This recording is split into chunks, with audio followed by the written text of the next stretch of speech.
2026 சட்டமன்ற தேர்தல் தொடர்பாக அனைத்து மாவட்ட நிர்வாகிகளுடன் கட்சியின் பொதுச் செயலாளர் எடப்பாடி பழனிசாமி காணொலி வாயிலாக ஆலோசனை மேற்கொள்கிறார். கூடுதல் விவரங்களோடு இணைகிறார் எமது செய்தியாளர் வினேஷ் சரவணன். வணக்கம் வினேஷ், உங்களிடம் இருக்கும் தகவல்களை சொல்லுங்க.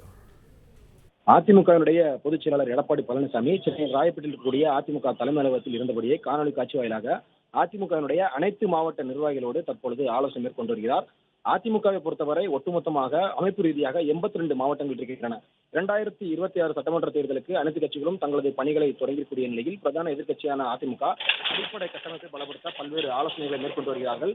அந்த வகையில் அமைப்பு ரீதியாக இருக்கக்கூடிய 82 மாவட்டங்களில் பூத் கமிட்டி அமைப்பதை இந்த மாத இறுதிக்குள் முடிக்க வேண்டும் என ஏற்கனவே அதிமுக தலைமை மாவட்ட நிர்வாகிகளுக்கு அறிவித்திருந்தார்கள். அதனுடைய செயல்பாடுகள், அதனுடைய வளர்ச்சி பணிகள் எந்த அளவிற்கு இருக்கிறது என்பதை காணொலி காட்சி வாயிலாக நடைபெறக்கூடிய இந்த ஆலோசனை கூட்டத்தில் தனித்தனியே ஒவ்வொரு மாவட்ட நிர்வாகிகள், மாவட்ட செயலாளர்கள், மாவட்ட பொறுப்பாளர்கள், பகுதி, ஒன்றியம் என அனைத்து நிர்வாகிகளும் தனித்தனியாக அழைத்து இந்த ஆலோசனை கூட்டத்தில் எடப்பாடி பழனிசாமி அவர்கள் அறிவுறுத்தியிருக்கிறார். அதே போல பூத் கமிட்டி அமைப்பது, கட்சியினுடைய வளர்ச்சி பணிகள், தேர்தலுக்கான ஆயத்த பணிகள் உட்பட பல்வேறு விவகாரங்கள் தொடர்பாகவும் பேசப்பட இருக்கிறது. குறிப்பாக கடந்த சட்டமன்ற தேர்தலில் அதிமுக பெற்றுள்ள வாக்குகள் ஒவ்வொரு பூத் வாரியாக அதிமுகவினுடைய வாக்கு சதவீதம் எந்த அளவுக்கு இருக்கிறது என்பதையெல்லாம் ஒரு டாக்குமெண்டாக எடுத்து பதிவு செய்திருக்க வேண்டும்.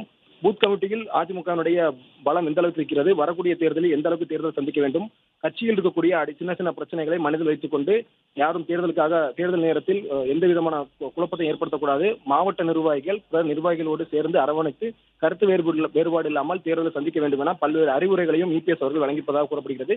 1 மணி நேரம் இந்த ஆலோசனை கூட்டம் நடைபெறும் என எதிர்பார்க்கப்படுகிறது. குறிப்பாக இந்த ஆலோசனை கூட்டத்தில் முதற்கட்டமாக தென் மாவட்டங்களை சேர்ந்த நிர்வாகிகளோடு முதற்கட்டமாக இபிஎஸ் ஆலோசனை நடத்தியிருந்தார். அதற்கு பிறகு வட மாவட்டம், மேற்கு மாவட்டம், கொங்கு மண்டலம் என தனித்தனியாக பிரித்து ஒவ்வொரு மண்டல வாரியாக இருக்கக்கூடிய மாவட்ட நிர்வாகிகளோடு தனித்தனியாக கருத்துக்களை கேட்டறியிருக்கிறார்.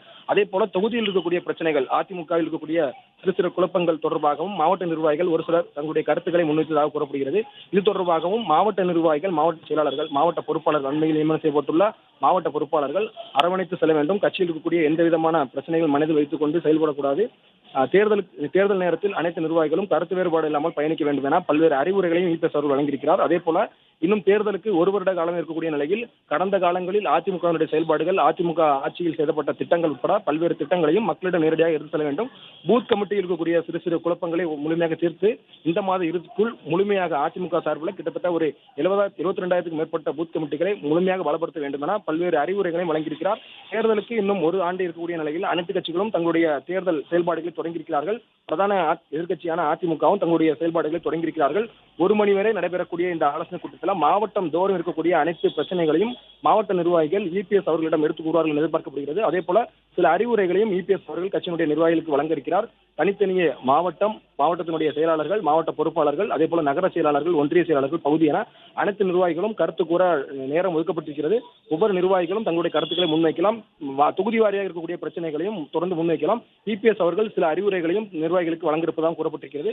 1 மணி வரை நடைபெறக்கூடிய இந்த ஆலோசனை கூட்டத்தில் இபிஎஸ் உடன் அதிமுக தலைமை அலுவலகத்தில் கட்சியினுடைய கொறடா எஸ். வேலுமணி, அதே போல கட்சியினுடைய துணை பொதுச் செயலாளர் கே. பி. முனுசாமி உட்பட மூத்த நிர்வாகிகள் இங்கு கலந்து கொண்டிருக்கிறார்கள். பிற மாவட்ட நிர்வாகிகள் அந்தந்த மாவட்டங்களில் இருந்து காணொலி காட்சி வாயிலாக இந்த ஆலோசனை கூட்டத்தில் கலந்து கொண்டிருக்கிறார்கள். நன்றி வினேஷ், உங்கள் தகவல்களுக்கு.